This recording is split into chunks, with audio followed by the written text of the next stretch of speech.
Welcome back to the Coaching Lab podcast. My name is Leigh Baker, and I'm joined by Brad Cooper today. And we are taking a little bit of a different approach to today's episode. So Brad and myself are going to be talking through this big topic of you're certified as a health and wellness coach. Now what?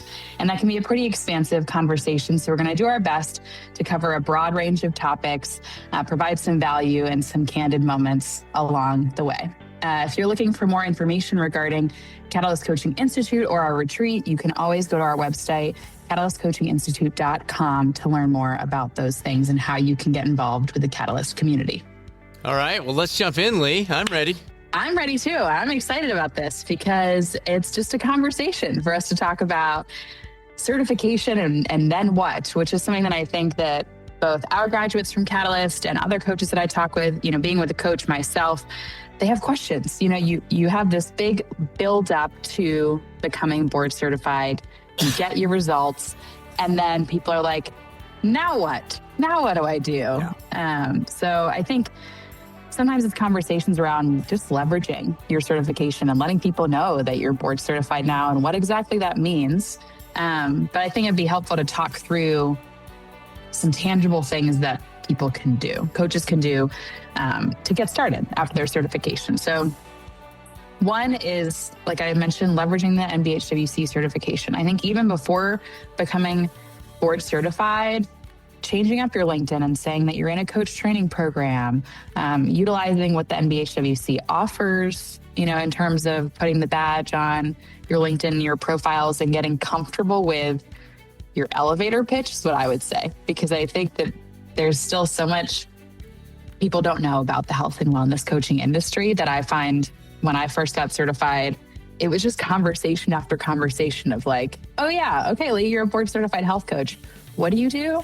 What exactly is that? So I think it's having conversations with people around like, what actually do you do now? And how are you different than maybe other health coaches that are out there? And I think that that's a pretty specific distinction to start with when you're getting your feet wet in this field. I like that. And I want to remind folks, don't ignore your life. Don't ignore your history. Don't ignore your resume. So one of the exercises we'll have coaches do when we're doing business training is take a whiteboard, take your favorite AI system, whatever, and just start listing out all the things you either love doing. So these might be hobbies. These might be things that you've been involved with throughout your life, or prior careers, or skill sets, or anything. And then just start playing and just say, how could I connect bird watching with health and wellness coaching? On the surface, you go, those aren't things.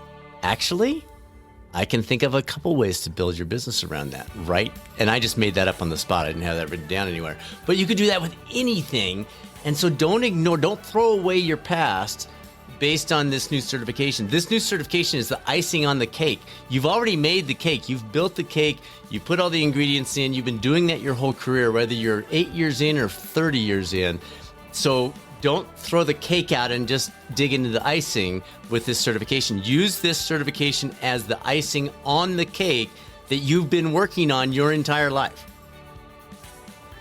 I love that. And I do think, Brad, you bring in like the creativity aspect. I think we get so in the weeds with business or job searching that I think adding a little levity through creativity of like, what can I do with this? And what do I even want to do with it? Can help you get started, and then building that into your resume and knowing that being credentialed, within this field does stand out among the rest, I would say. It makes a difference, and people are seeing that in the field and in the healthcare system. Well, I wonder if we want to take a couple different pathways here, maybe spend a few minutes on if you're looking to work for another organization versus if you're looking to do this as an independent pathway in your career or building your own business. And it's not one or the other, folks. We are we hate dualistic thinking anyway.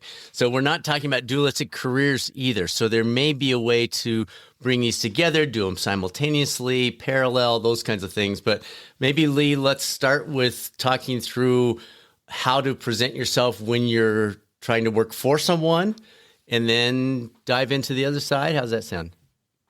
Yeah, I think that's good. And I like that you brought in the hybrid because I myself am a hybrid of Perfect. those things. And I have liked that and doing different jobs and contracts and part-time positions within the coaching space. They can be different or hybrid or standalone. So Yeah. And I think what Leigh just mentioned, you could hear her voice elevate as she was saying that.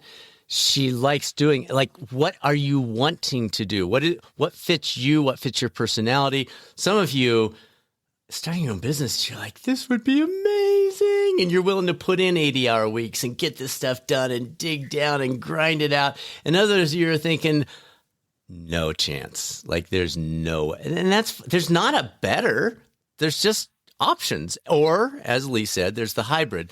So a couple things off the top, if you're wanting to work for someone, there are a lot of coaches. There are a lot of people that are certified and there are a lot of openings. And so you've got to differentiate yourself from the others. Many years ago, I probably shouldn't put a date on this, but 91, I graduated from physical therapy school. And there were a lot of physical therapists. It's very similar to our coaching profession right now. A lot of physical therapists, a lot of available options and opportunities for the business to grow, the industry to grow. So how do we differentiate ourselves as physical therapists? We might combine another certification. We might talk about how we've got connections with different physicians in town because PT clinics, outpatient-wise, are dependent upon referrals. We might look at other backgrounds we've had in marketing or an ability to speak to other groups or write or those kinds of things. So any of those could be applicable. And you've got your own. I'm just throwing out a few examples, but you've got your things that you want to differentiate yourself. So yes, you're a nationally board certified health and wellness coach. That's awesome. That's your ticket to have the conversation. Now you need to differentiate yourself. What do you bring, if you're going to work for an organization, what do you bring to that organization that the next coach having that interview doesn't bring? And think that process through. You have it.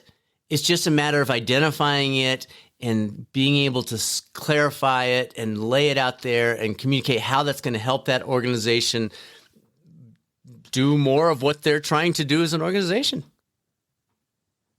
I think on the other hand, on the other coin of that is thinking through what's important to you about a coaching role. Because as Brad mentioned, there are a lot of coaches, there are a lot of organizations that are hiring coaches, and the job descriptions of those opportunities can be vastly different because, like we mentioned in the beginning of the podcast, there's still a lot that people don't necessarily understand as much in the coaching field. So it can look sometimes like more of a health education role, or it can look like your traditional gold standard of coaching. Some people like that there's a little bit of that education and then they do some coaching. Some people want the gold standard of coaching where they're coaching for 30 to 45 minutes. They're seeing the same client or individual or patient over time. So I think thinking through what your values are within your coaching work are so that you can then come with that lens along with your experience and background and what differentiates you in the field as well. That's huge. I love that. Our son's a second-year resident he just got his MD degree, and now he's trying to decide, is he going to go into this area or this area, this area? And he's decided on pediatrics. And he's very upfront about this is not the money route, but it's the lifestyle route. It's something that Callie and I want to do together. We've got 2 young children now. We want to move in this direction where I have a consistent schedule. And the other piece, and this ties exactly into what Leigh's saying, is he wants to watch people grow up and see the same people and build those relationships with these kids as they're moving from 6 months to 18 years. And that's kind of cool to know that about himself at the age of, I think he's 27 now. So at the age of 27, for him to realize he could do ER and probably have a little more time off, but he wants the relationship. So what do you want as a coach? What are you looking for? What sparks you? What builds you? What fills your heart? There's an old TV show, some of you will remember, Friday Night Lights, and they're saying that every show, clear eyes, full hearts, can't lose. And I loved that for years, and I didn't understand it. It just sounded cool. But I realized clear eyes, that's the vision piece. That's knowing what you want out of your life, what you want out of your marriage, what you want out of your business or your career or where you live or the city you choose, clear eyes, that then fills the heart and that produces the action, which is can't lose. Once those are aligned, you can't lose. And so that's what Leigh's saying here, partially. You can correct me, Leigh, but is know who you are and what you love and what fills your tank. And then it's not going to be perfect. Like, you're not going to be like, I've got it and here it is and moving forward. But it's a lot better than the alternative of just falling into the next thing and waking up 5 years later and going, oh man, this is a disaster. Because you're going to see, folks, we're not going to use any company names here at all in this whole thing. But you're going to see everything out there. And you're going to see some things that you're like, you've got to be kidding me. That's coaching? That's coaching? And then you're going to see other things that you say, ooh, that's me. Like, that's what I want. So again, it's not going to be perfect, but know what you're looking for so that you recognize something on the other side of the coin that you're looking for versus just falling into the next available thing. 100%. And I love the show reference because that is one of my favorite shows. There and you it was go. my favorite movie.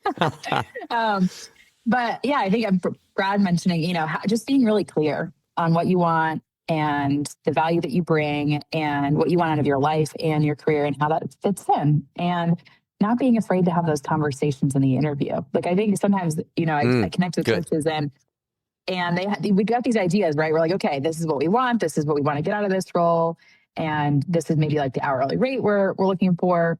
And then there's that lack of confidence to have the conversation in the moment with that organization. And, I think, my opinion, there's nothing to lose with asking those questions, because you're going to continue to have those questions as you onboard with them and later on. And chances are, if you have them now, you can either decide whether you're aligned with that organization and their values and their culture and how they're running things, or maybe it's not the best fit. But I encourage asking questions. That it's the question of when the interviewer says, "Are there any questions you have for me?" Why, yes, I've got a few questions. And it helps you build that rapport to even decide how it fits and how you feel with someone who's already working there as well. So don't be afraid to ask the questions, both of yourself and of other people of those roles. And if the organization isn't willing to have those conversations, is that the organization you want to work with? Like, really? Yeah. I don't know. We wanted to touch on things like LinkedIn and resumes and that kind of thing. So, folks, don't ignore those. It's the reality, and it's relatively easy to build those out now. You've got a lot of tools that are available through the AI options where you can plug in your background and history, and it'll help you create a nice profile, that kind of stuff. But don't ignore it, and then don't just complete your profile. Make some connections. If you've got, I would say, under 150, 180 connections, you're signaling to the world, I don't really do this. So it's not that hard to build it up. You don't need to have 20,000, but you need to have a couple hundred type thing. And that's very easy to do. Most people will accept. It's not like Facebook. Most people will accept your invite. You're welcome to connect with me on LinkedIn. I'll probably click that through, and then you're connected to a bunch of other coaches, and you can connect to them and build that community. But don't just fill out the profile and then have 17 connections, because all that says is, I don't do this. Like, and that's important these days. So those kinds of things are critical as you're putting this together. And then build your resume based on the role that you're looking for. Your resume is not generic. It's specific to that organization. It's specific to what you're wanting to step into in this role as a coach. 100%. Don't discount the cover letter and the other things. As grueling as it might be to go through the whole experience, I think that sets you up for success. And we talked a little bit about different platforms like Facebook or LinkedIn, and coaches will sometimes ask, like, where can I find these jobs? They've got their certification. They're like, I'm ready. I've been looking for jobs. What's the best platform? And I wouldn't say I have all the answers to what the best platform is, but the ones I recommend are LinkedIn. It seems that, in my experience, the growing landscape of NBHWC certification is coming through on those job postings for health and wellness coaching. And it's not just looking for a health coach, it's a health and well-being coach, well-being specialist. There's different ways that people are phrasing a health and wellness coach position. So I think that there's that. The NBHWC has their job board that they keep up to date and post as jobs are coming through. Other coaching organizations also have job posting boards. So I think just knowing the different platforms can be helpful. Indeed as well, but I've found that LinkedIn's usually a little bit better for this industry in my experience. But Brad, anything to add to that? No, I don't think so. I think if you get those basics, but don't ignore the basics. Again, we're going to talk through the whole range of things to think about and things, but don't ignore the basics. There's a lot of hacks, which I hate that word because it's a shortcut and shortcuts almost never work. But if you ignore those essentials and you try to skip to the next step, it doesn't make sense. But clarify your gifts, clarify your strengths, clarify your background, clarify the things you've done, because you will be surprised, especially with the smaller companies, the gifts that you can bring into that discussion. If you're talking about one of the massive companies, it's probably plug and play. It is what it is. Take it or leave it. This is how it works. And that's totally fine. They've earned that opportunity to make those rules. But oftentimes the smaller companies that you connect with, they're looking for your gifts. They're looking for ways to springboard the things that you do really well to help the company do better. And if you can clarify that, if you can bring those things, if you can communicate how those things will matter, then that's going to get you a second interview that others aren't going to get. I think it might be good to shift into like the hybrid approach before maybe shifting into the entrepreneurship. Because I know we got some people on here listening who want to open up, their own private practice. They want to get started. And sometimes it's a matter of like, how do I do that? Yeah. And I think one avenue can be not seeing this as an all or nothing, all employer versus all private practice. It can be, hey, what would it take for me to transition into coaching? A part-time job, role within a coaching organization, and then trying to build out my private practice. So I think it's a similar approach to kind of this employer landscape of you're looking for jobs to work within an organization. Many coaching positions are 1099 or contractor-based positions or consulting-based things. I think I have a similar approach to making sure you've got your resume and all the grueling things. You just got to have them done, and then having those conversations with real people within those organizations and understanding what you want out of a part-time role. How many hours does that look like?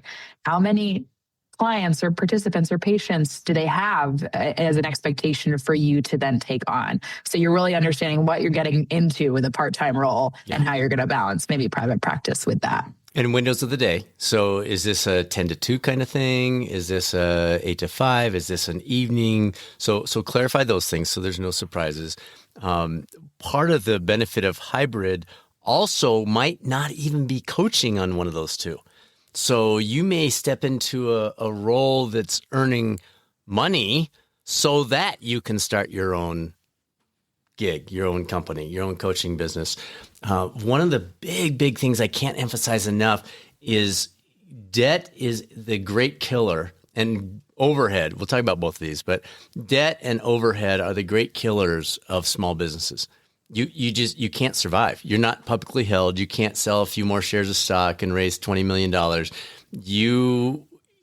You've got credit card options. You've got different loan options. But if you can possibly survive without those, it will give you more choices. This is year 20 for Catalyst Coaching 360. And we have never sought outside investors. We have somebody contacts us about every 10 days, but we've decided that's not the route we want to go. But we've also stayed out of debt. And that's been huge because we've had some rough years. Owning your own business, it's a roller coaster. So you're going to have years where you're like, wow, this is amazing. We should buy an office. We should do this. And then you're going to have years where you're like underwater, trying to jump up and grab some oxygen and move forward. And debt is an anchor around your leg that is pulling you under. So So one of the options with a hybrid is if you can work 30 hours a week at this Starbucks job or whatever, but it pays for your groceries, it pays for your mortgage, it pays for your gas. Now you're not going into debt while you build your coaching practice. It's worthwhile. So hybrid could be 2 coaching roles. Hybrid could be a non-coaching and a coaching. You got a lot of options there, but do your very best to limit or eliminate that debt piece, because that is a huge anchor. I would also add, as you're building whatever this looks like for you, whether it is hybrid or employer or private practice, I know over the years, I've had a variety of different things that I'm involved in the coaching industry. And one thing that I always make sure I'm doing is actually coaching. So I think sometimes, we get pulled into some, different directions in the coaching field, whether it's research, but we're not doing the implementation, or whether it's, marketing or communication within an organization. I always think it's important to continuously keep your coaching hat on and be actively coaching so that you don't lose that skill. And that's not necessarily right when you have your certification, but just thinking that through along the way of always wanting to making sure you're coaching so that you are continuing to refine those skills. And then when you are in conversations in marketing or research, you are in there. You're in the coaching industry and in the coaching moments and know kind of what's going on in the landscape. So you just reminded me of something that I've been told many times by our coaches, and that is the overlap between coaching and sales.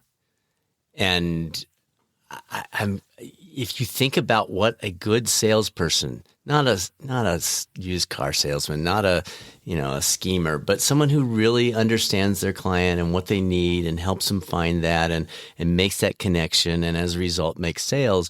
That's super similar to what we do as coaches.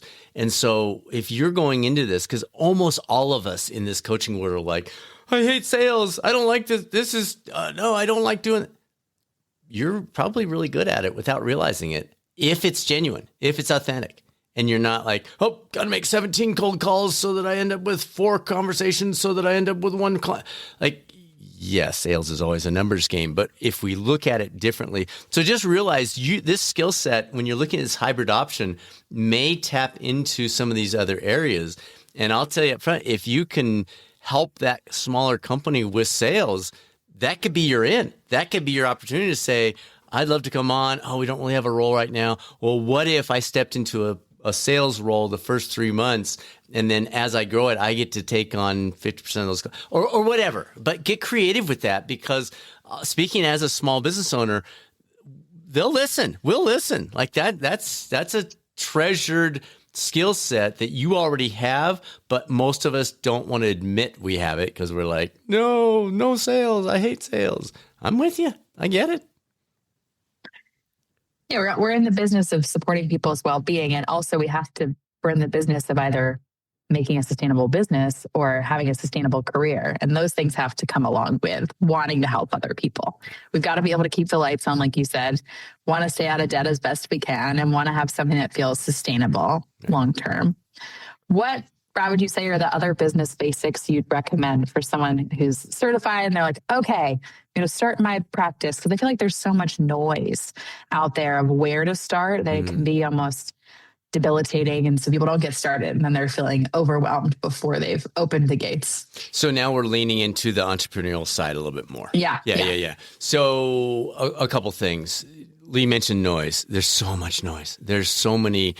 We were just talking about sales. There are hundreds, if not thousands, of organizations that are going to offer to do your sales for you. I had a woman by the name of Pam Bowling that I worked with long time ago, and she had this phrase, nice to have versus need to have. Ask that question, folks. Sure, you'd love to have someone make all your sales for you. Nice to have or need to have? Do you have the time to do it right now? Do you think that company really can make sales? Because we've tried a lot of them. Almost none of them work. I'd say none of them work. Every client that we've ended up working with as a partner has been through a relationship. It's been through a speaking engagement. It's been through some kind of a writing connection. So I've just mentioned 2 hints. That's your best option. There are so many organizations looking for speakers. And if you're like, I'm not a speaker, then practice. then go join Toastmasters. Then go speak to your local MOPS group at your church. Go speak at a little sales get together at country buffet or whatever. Like, so many people are looking for someone to come in and do a free 15 to 20 minute talk.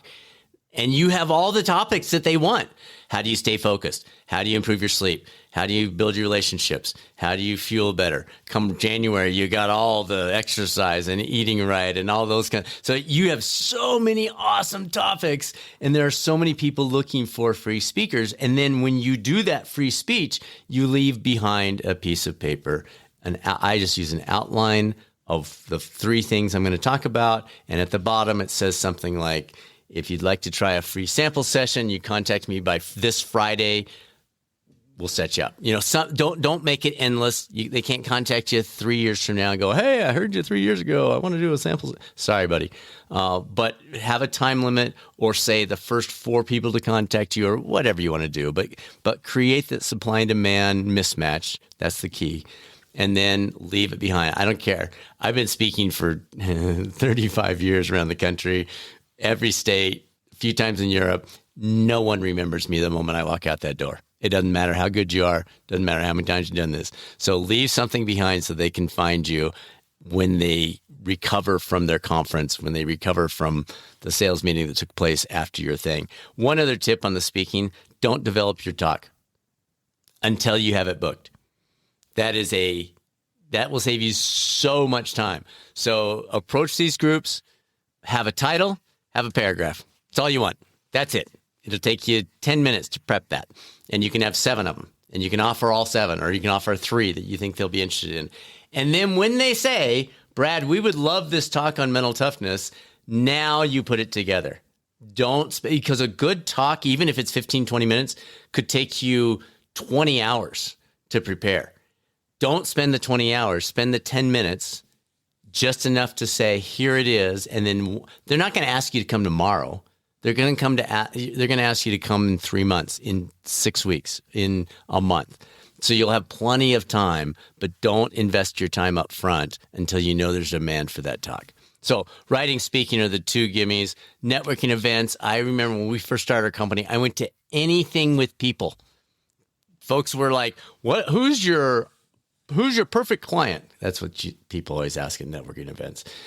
And I would honestly say companies with checks.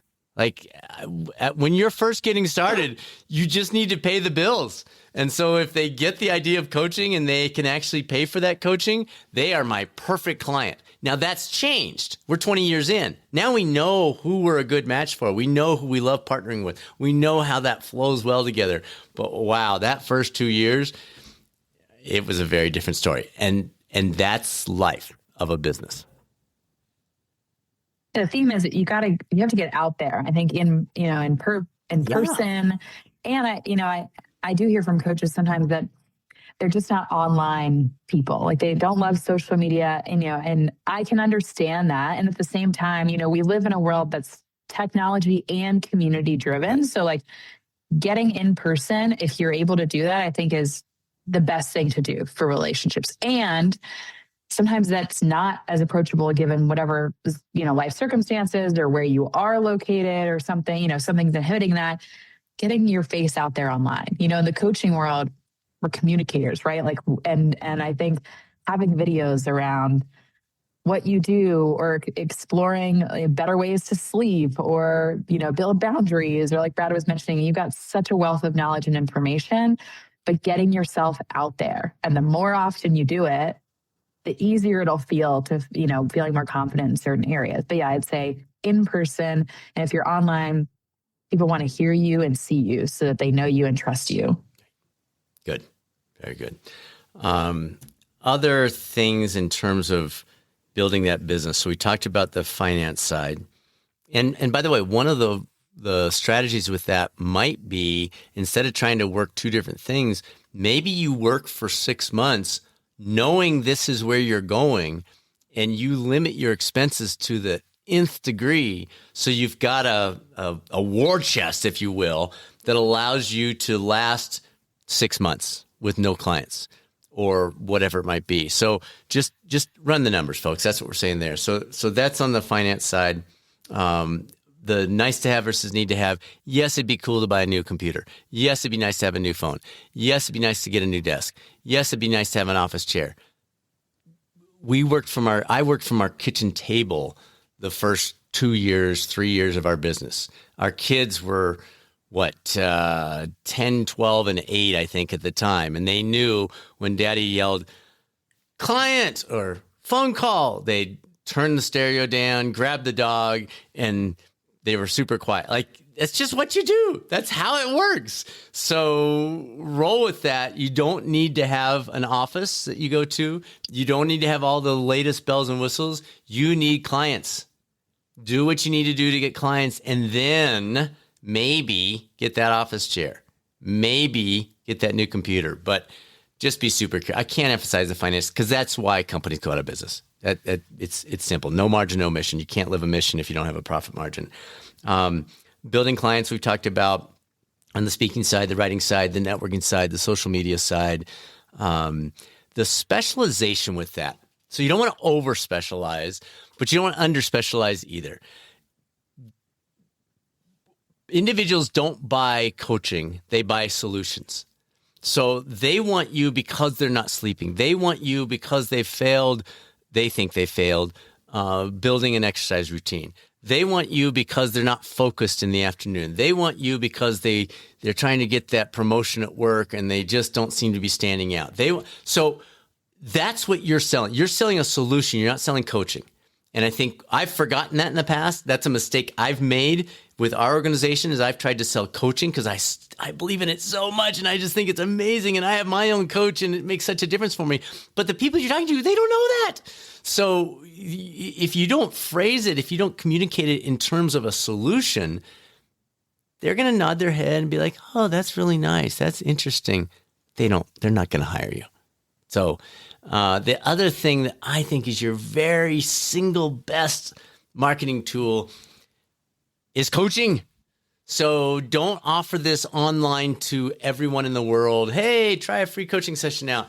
But if you have somebody that you have an interesting conversation with and they're like, I've kind of heard of like life coaching, or I kind of heard about this, or is that kind of what you do? Let's do one sample session. You tell me what you think. Boom. When we do the Catalyst Institute weekends, the coach certification trainings, these coaches do a sample session with each other. And it's so amazing because they come out of it saying, that was so powerful. And then we look at them and we say, and this person coaching you has only known how to do this for 24 hours and it was still good. Think how good you're going to be in 6 months or 2 years. So what you do matters. If you've gone through an NBHWC approved program, you're good. You have a huge gift to offer the world. That's your best selling point. So offer the one freebie, offer the opportunity to experience it. And not everyone's going to take you up on it. But that's, to me, and Leigh, I don't know what you think on this. I think that is the single best way to sell this stuff. And that's why when we do a leave behind, part of the message is you can do a free sample session if you contact us by Friday or the first 4 people or whatever it might be. So I've been talking too long. Take it away. No, I agree. I think having a sample session and I think it can be on the one hand organic, in a conversation that you're having with someone if they're curious around coaching or like, may be interested, or you mentioned like life coach versus, personal trainer, offering that free session. So like an organic conversation in the moment. Or, the other example is I've been in research settings before and people, in the healthcare system, they have an idea of coaching, but maybe don't fully understand exactly how it works. We do sample sessions among our colleagues to kind of show them, okay, this is what we do so that we can integrate more seamlessly together as a team because they know our strengths, how we work with people in terms of their health. So I think organically you can do that. And then planning for things. I think we've talked about a lot of different things like marketing, in-person, writing, conferences, being part of organizations. It can feel like you're spinning your wheels when you don't have a plan for it. So I always recommend having a plan for how you're going to approach these pieces, not try to approach them all at one time, but have some idea of where you're wanting to head and where you're wanting to go.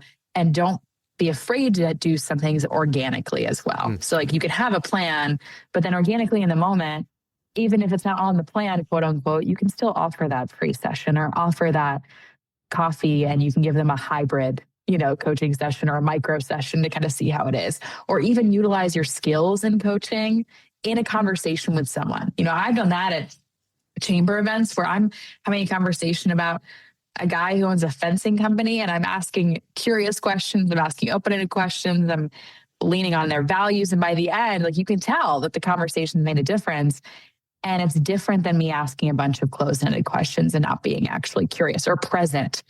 Like now I know more about fencing because I was present in that conversation and I wasn't looking for the outcome of it, but I was just using those skills. So planned and organic, I think, is important to remember too. You mentioned pricing structures. That's probably something people are like, but how do we price this stuff? What do we charge? So do you want to walk through that a little bit? Yes. And I recognize that we didn't talk about pricing for employer-based or hybrid. So I think, doing some market research around that initially, both for if you're wanting to work for somebody, if you're wanting to contract with an organization, or if you're wanting to work for yourself. Some of these principles kind of go into each of those. That's true. What's the current landscape in your area? And I think, Brad, I know that you have a good description on pricing for private practice or, entrepreneurship. But I think, having market research or an analysis of what other coaches are charging in the area or what companies are charging. The NBHWC puts out a report and it has a vast amount of information and it's a wide lens, right? So I think if you're considering a specific type of coaching modality, like employer versus contract, looking at those specific types of positions and then scaling kind of, okay, here's my range here. And there is a range. I think being fully transparent, there's a huge range. It's a new-ish industry. There's a lot going on in it. It's amazing. The range for pay rates is big, both in private practice, consulting, contracting, and employer-based. And so I think being clear on yourself on where you would like to be and where starting out feels okay, knowing it can change in the future is important too.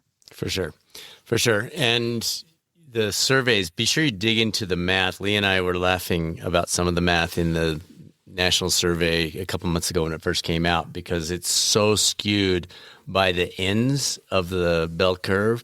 It's not a bell curve. It's like a double bump. It's like a camel curve. And be aware of that and where you feel like you're going to land, where you want to land, where you start, where that leads to, what are the opportunities that go into that, how is it structured, is it on a per session basis, is it an hourly basis, do you have downtime, do you not, are there benefits involved, do you have independent contractor status, like what are all those pieces so you can look at real numbers versus what's the old saying? The large print giveth and the small print taketh away. Don't ignore the small print when it comes to deciding who you're going to work for and how that's going to work. And talk to other coaches. If the organization can't connect you with a couple of their current coaches who aren't there to sell you on something, then you probably don't want to work for them. Like give reality here. So, and you can probably do that not through the person that's interviewing you, but with social media now, simply just reaching out on your own and saying, hey, what's it really like to work for this organization? I'd like to get some feedback. Yes, pricing for your entrepreneurial side, a lot of different ways to look at it. And we don't have a number for you because it depends so much on how you're structuring things. So are you doing 30-minute coaching sessions? Are you doing hour-long coaching sessions? Are you doing on-site? Are you doing telephonic? Are you doing, you go to them? Are you meeting at a Starbucks? Do you have an office they come to? So you've got all these different variables. But if you price it too low, you'll never cover your expenses and you won't be coaching a year from now. So priority one is you want to be coaching a year from now. That's priority one. Like we need you in the industry. The world needs you right now. So how do we set this up so that a year from now you are coaching still? And you didn't do this really cool thing for 3 months with 5 people and then you're done. So we need to charge enough, but there's this thing called the market out there that's always right. Always right. 100% of the time, the market is right. So if we're charging too much, then the market says, okay, then I'm not going to give you any people. And if you're charging too little, you're going to be too busy making no money. So we need to balance those out. And my recommendation to you is figure out, do the math backwards. Here's what I'm spending on this, this, and this. Here's my time. By the way, I generally recommend a 50-50 analysis out of the gate. So if you've got, let's say you're doing hybrid to begin with, and you can commit 10 hours a week to building your business. All right, that's not 10 hours of coaching. It's probably 5 and 5. So 5 hours of doing social media, making those connections, going to networking events, putting together speaking engagements, reaching out to people, and then maybe 5 hours of coaching. So keep that in mind. Are you wanting to do 10 hours of coaching, or are you doing 10 hours total? And that'll determine some things. So based on that, then, what do I eventually need to charge so that I'm coaching a year from now? Now, eventually may not be today. You maybe you just got your exam results back. You're psyched. You passed. You're ready to rock and roll. Let's jump into this thing. But your experience is still, you've done your sessions, you've gotten your practice, you're certified, but you're still not feeling like, I don't know that I'm worth what I eventually want to be charging. That's okay, but don't charge what you think you're worth today. Now you're like, wait a minute, you're telling me to charge what I'm worth today, but don't charge what I'm worth today? Here, follow me on this. So I'm just going to throw numbers out. These are not real numbers. This just makes the analysis easy for you, the analogy. Let's say you're wanting to charge $100 an hour at some point. Right now, you feel like you're worth about $20 an hour. Okay. Let's give a discount to the first 5 people for their first 3 months. So you set your rate at your eventual, my rate is $100 or whatever. But for the next 5 people, you get 3 months for the price of 1. You get your first 3 months at $50 a month. You get, and by the way, that's another thing. I recommend not charging per session in many cases, charge per month. What that does is it puts the onus on them. I'm a huge skin in the game guy. If you and I ever do anything together, work-wise, business-wise, or personal, I want to know you have skin in the game. If you're not engaged, then I don't want to say I don't care about you, but I kind of don't care about you. Go do your thing. If you're not fully engaged, go be non-fully engaged with somebody else. So if you're charging for the month for, let's say, up to 3 sessions a month, and let's talk about silver, gold, and bronze here in a second too, Leigh. And they forget. They had 3 sessions. They only used 1. Is that your problem? It's not your problem. Don't own that. They have skin in the game. That's the deal. Now, grace, I'm a big believer in grace, both with my faith and with our family, and I need a lot of grace from my wife. So there's grace, and so you might say to this person, you got up to 3, we only used 1. I'm going to go ahead and let you roll those other 2 over as long as you use them in the next couple months. But this is a one-time thing because I build my business based on my available slots, and I blocked 3 out for you. So you see what I'm saying? Grace is great, but don't be endlessly graceful with this thing. So that's that part. Now the silver, gold, bronze. You want 3. You want to basically offer 3 packages. And I'm all over the place, Leigh, so you can lasso me in on some of the specifics. But you want 3. Generally, you want 3 packages. And I hate to bring up McDonald's in a health and wellness coaching podcast, but McDonald's gave us this example. They used to sell burgers and fries and drinks and chocolate shakes and vanilla shakes and large fries and small fries and medium fries and Big Macs and cheeseburgers. And now they have meal 1, 2, 3, 4, and 5. And it sped up everything because people don't have to think anymore. They're like, I'll take a 3. Now, some people still want their Big Mac with the chocolate shake and the small fries, but almost nobody. Now, I'm not encouraging you to go to McDonald's and stand there and listen. But if you want to do a little market research, go stand in line during lunch hour and just listen. And you'll hear, I'll take a 4. I'll have a 2. I want a 5. Make it easy. Reduce the friction. Give your clients the middle section. So I don't know if we're going to do bronze, silver, gold here. We'll just pretend. The middle one is the one most people are going to end up with. So that might be 2 coaching sessions a month, access to your newsletter, access to a group coaching session that you offer for all your clients. Your bronze might be 1 session a quarter, but it's so inexpensive. It allows them to understand the value of coaching without much of an investment. It's super cheap. So that might be your, and I'm not saying that's your package, but that's just an example. And then your gold, that's your one when you run across somebody that they're like, I don't even care what the money is. I want access to you when I want it. And so that might be something where they can email you whenever they want. They can have as many coaching sessions. And maybe you go with 4 levels here. Maybe that's your platinum and your gold is 4 sessions a month or 3 sessions, or whatever. But create these packages so they're not trying to figure out, do I want 1 or 3 or 2 or 5 or 7 or 16, or do I do it weekly or daily, or do I email you? Do I phone call you? Do we do Zoom? Do we do live? Forget all that. Get rid of the medium and small chocolate shakes and fries and just go 1, 2, 3, or 4. What do you want? So anyway, those are some things to think about when it comes to creating your packages. I agree with that too. I think in the coaching industry, when I first started out years ago, I had my certification and I started out, I think, with a single session, a monthly, and then like some multi-session package. And I found that after a while, I got rid of the single session because that single session, which usually ended up being like this organic kind of consultation type thing or a planned consultation type thing. And my starting point was a multi-session package because I knew that's the commitment there and the value that the client is getting from a coaching and what we know from behavior change.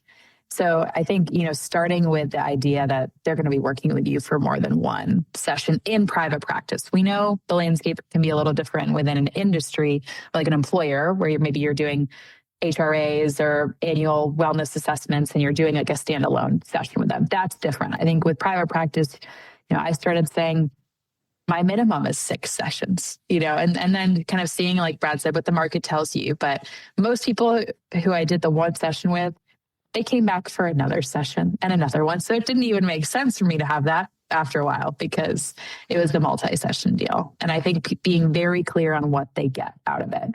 So there's less ambiguity and it's making the easier choice, the choices that you've got versus all the details, having all the details included in the package so that they feel like they're getting well-rounded experience and, a service. But yeah, I think it's important to be clear in what you're offering. And there's a lot, like we said, of noise in the coaching industry, especially when it comes to like what exactly is happening with a session and what exactly can the client expect.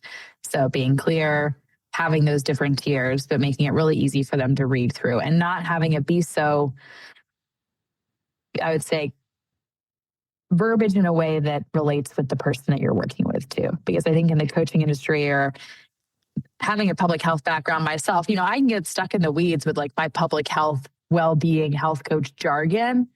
And while people love that I'm in that industry, they're like, I don't really understand what she's talking about. But when I say, when you want to be less fatigued at 2:00 in the afternoon and reaching for a coffee, we explore ways to help you balance your energy or help you improve your bandwidth so that you are able to get more done. You're relating to people in a way that makes them say, okay, yes, I want to work with you because I understand what you do.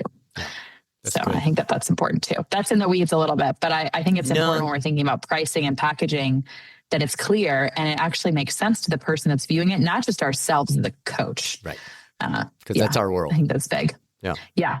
We got to step out of our world when it comes to, I think, approaching our marketing and our service-based packages. Yeah, totally. And testimonials, folks, if you have a client who's willing to, write you a 3-sentence paragraph, short paragraph, whatever, about your services, that goes a long way. I would say over 50% of our students at Catalyst Coaching Institute come because a coworker, a friend, a family member, a peer, said, well, I did mine at Catalyst, you should check it out.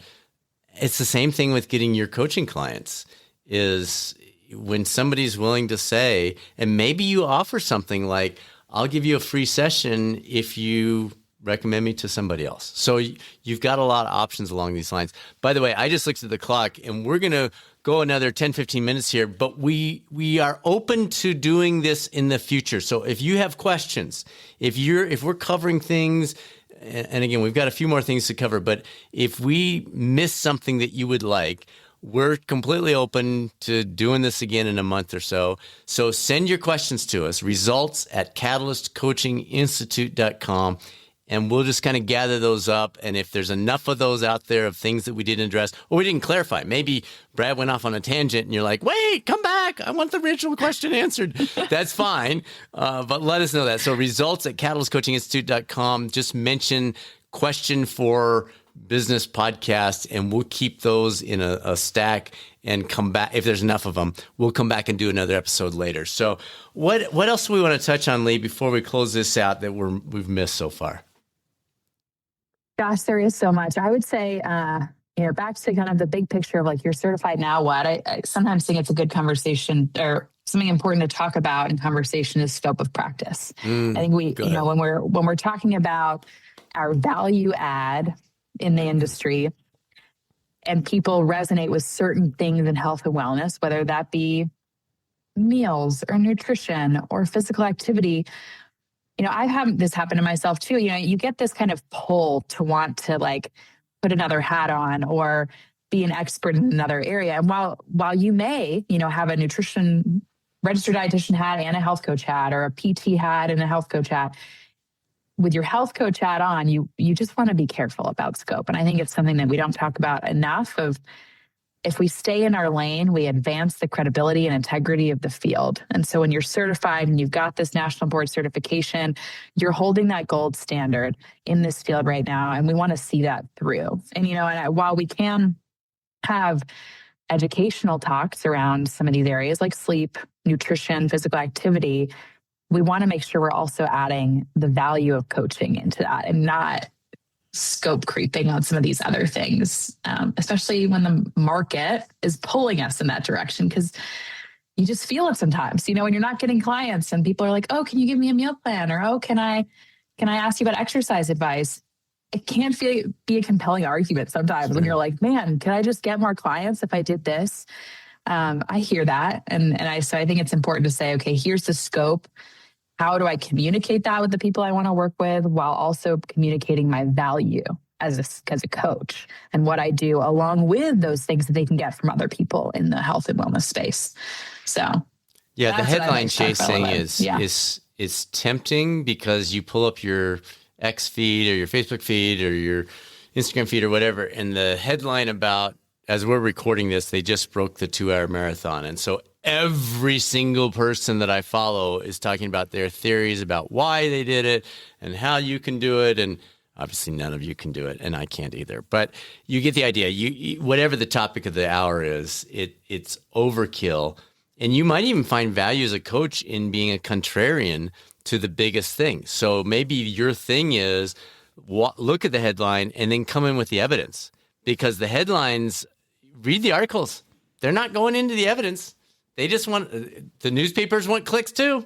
So they're doing that. And then you got 75 social media influencers, oh my gosh, who are giving out, if you take this supplement, if you'll stay with the stuff that we know works. So we have something called the cornerstones: move, fuel, rest, and connect. And we constantly come back to those: move, fuel, rest, connect, move, fuel, rest, connect. And we know that we're great at behavior change, and headlines don't create behavior change for more than a week, because then it's a different headline. So maybe you think about doing something along those lines too, in order to avoid that pull. It's almost like you're setting up your magnet and you're flipping it the other way. So when you feel that pull, it immediately pushes you back to the evidence that goes in a contrarian direction, but shows your clients that you know what you're talking about. You're not chasing the latest fad.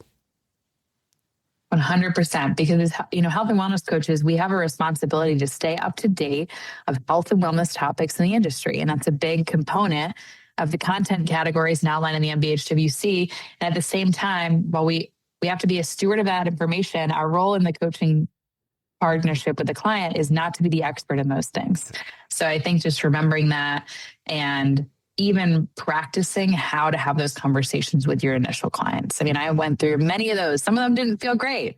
Some of them, they started to feel easier when I started to understand how I wanted to convey that and how I wanted to pull in this integrated model. But I think just remembering that the coaching brings value in and of itself, and you deserve a seat at the table at the health and wellness industry in that space, right? We don't have to be pulling ourselves into our not expert roles to do something else that the market is flashing about with headlines or on media. So, I think scope of practice, just remembering that in any of those spaces, private practice, working with an employer, being okay with having those conversations sometimes when you're noticing maybe we are doing some things that are out of scope in our coaching offering within an organization, and just having the conversation around how to make some subtle shifts in that so you're feeling like you are coaching and not doing something else. And then having, I think with private practice liability insurance, most independent contractor positions, they're going to require you to have some kind of liability insurance.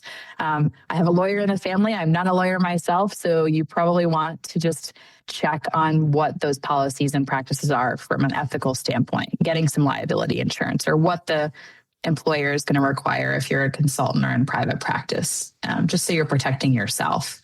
And we did have Barbara Zabawa on the podcast. This has been a couple of years ago, but she specializes in wellness law. So again, it's Barbara Zabawa. You can just search on this podcast for her name. It'll pop up.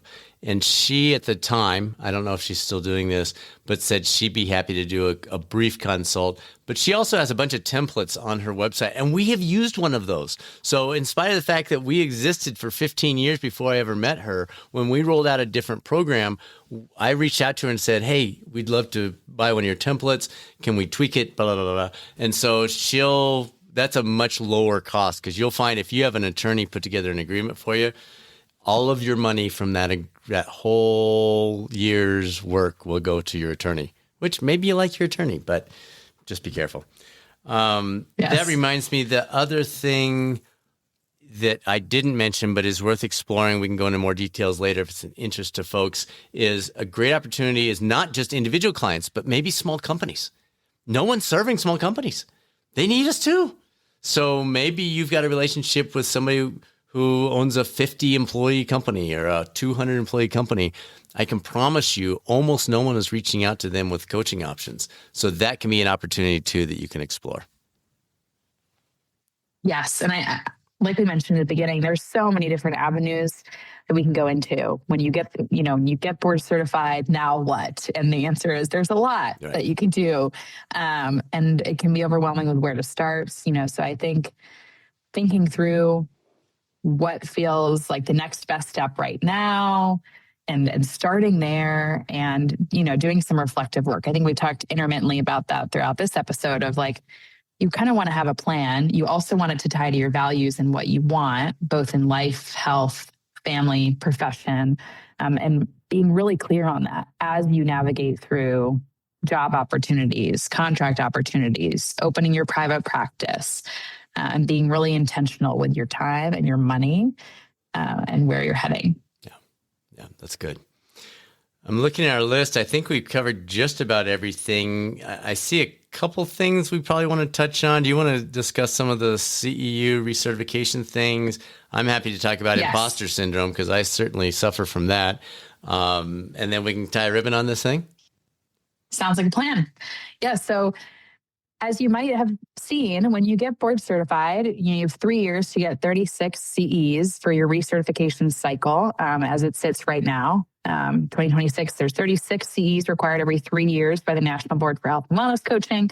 And there are a lot of different things you can, places you can find CEs. It kind of goes back to like, what are you interested in? what would you like to learn more about? That's the approach I take with CEs, is like wanting to invest in myself and my health and wellness knowledge, not just sticking with what I know, but what I would like to know for the future and where we're heading in the world and the industry. And we'll do a small plug for our Catalyst Coaching Retreat and Symposium because that not only offers CEs that are NBHWC approved, but I think it is a unique opportunity to get CEs and some of the other things we were talking about, being community for other people, having that ability to be creative about thinking through what workshops can I start? What kind of client do I want to work with? What do I want to offer within my community? And from my experience, that weekend always comes with creativity and rejuvenation for me. Like I always have my best thought thinking moments when I'm on the trails pre-retreat and when I'm there, because it just, I just feel like it breeds that environment of being creative and hopeful about where we're heading. So that's a plug for the Coaching Retreat and Symposium in September. You can learn more about that on our website. Yeah, that's just such a special weekend to pull the curtain back. We really don't make any money from that. That's been a break-even thing for us now. This is our 8th year coming up. But every year we're on the fence. Do we do it again next year? And we just look around the room and there's just big smiles and people are connecting and they're getting rejuvenated and they've got these new ideas. And it's a beautiful weekend. So if you're able to join us, we'd love to have you. But again, it also meets those CEU requirements. What else? Anything else? The burning out thing that we've talked about in a previous podcast, maybe we can point them back to that one if they want to. Because folks, you got to take care of yourself. The whole reason we picked the word catalyst for our organization name is a catalyst isn't used up in the creating of positive change in chemistry, the original definition. If you get used up, the world misses out on you. So it's really, really important that in the process of building your business or working for an organization or whatever route you go, hybrid, etc., please protect yourself. Please develop those well-being pieces for you because we need you. The world needs you more than ever right now. So be so cognizant of that and build that in from the beginning. And I know that's hard to do because this stuff is hard, especially out of the gate. But we didn't want to miss saying that. We did talk about that, 2-3 episodes ago. So you may want to look back at that. I'll touch on the imposter syndrome and then you can get anything that we didn't cover, Leigh, and we'll wrap this up. Just expect it. There's an old, I enjoy doing triathlons and marathons. And so one of the guys that I look up to as a elite Ironman triathlete had this thing where he'd say, there you are, in terms of pain on the run. So an Ironman is a 2.4 mile swim, 112 mile bike, and then a marathon. And the pain's going to be there. And he would have this conversation with that pain. So when he got to mile 18, 19, 20 of the marathon after the swim and the bike, instead of going, uh-oh, I'm in trouble, he'd say, oh, there you are. I've been waiting for you. What took you? All right, let's do this now. And I think if you can see imposter syndrome in a similar vein where you say, everyone gets this. Leigh and Brad have it. Everyone has it. So don't be surprised by it. Just go, oh, there you are. Okay, I thought you were going to come visit me at some point. Why don't you sit over here and I'm going to do work that matters. But I know you're there and I'll chat with you once in a while. But I'm over here doing stuff that matters. So keep that in mind. Don't think you're unique in having imposter syndrome because we all get it. I can promise you, we all get it. So I hope that's helpful in some way. Yes. Made me think of one moment a couple of weeks ago when I was doing a speaking engagement and I had to, tell myself right before I deserve to be here. Like it's just the simple things we tell ourselves, right? Because I think we do get in our head. And when there's so much going on in our head and so many different ideas, when we do get that ask or we do get that commitment of a speaking engagement or some sort of opportunity, it can creep in and just acknowledging it and seeing it and remembering that you deserve to be here. And you have value to add. And I think also on the burnout, we did talk about it on a previous podcast episode. Brad, Susie, Lewis, and Desterak and myself talked about, sustainability in business. And I think having this conversation now is important. As you become board certified, when you are looking for job opportunities and private practice exploration, that's when you can really think through the opportunities that are ahead of you, what jobs are aligning with your values, because you'll learn so much along the way. But I think if I could tell myself back then the things we're talking about now, one of them would be really read through the job descriptions, the opportunities, the contracts, just because it could save you some of that approach to burnout sometimes. If you're like, I don't want to be coaching, from 5 p.m. to 6 a.m. Or I don't want, third shift, or I don't want to be coaching 13 people a day, or I don't really love that modality of coaching. So just protecting yourself and your values a little bit in the head, I think can help. So. Very good. Well, thanks for setting this up. Hopefully this is helpful for folks. Again, if you have questions that we didn't answer, you want a deeper dive, or you want a left turn on something we talked about, reach out to us anytime. results@catalystcoachinginstitute.com. A lot of tools on the website as well, catalystcoachinginstitute.com. The retreat, you can find out information about that there. That's coming up in September. Those of you who are thinking, actually, I'm not certified yet, I'd kind of like to look into this. We'd love to talk to you. Our whole approach is personalized, no more than 20 students in our training programs. We do 4 a year. We've got one coming up. So happy to chat with you about that. But thanks for joining us today. Thank you again, Leigh. Wonderful job as always. And we will chat with you on the next podcast around the corner.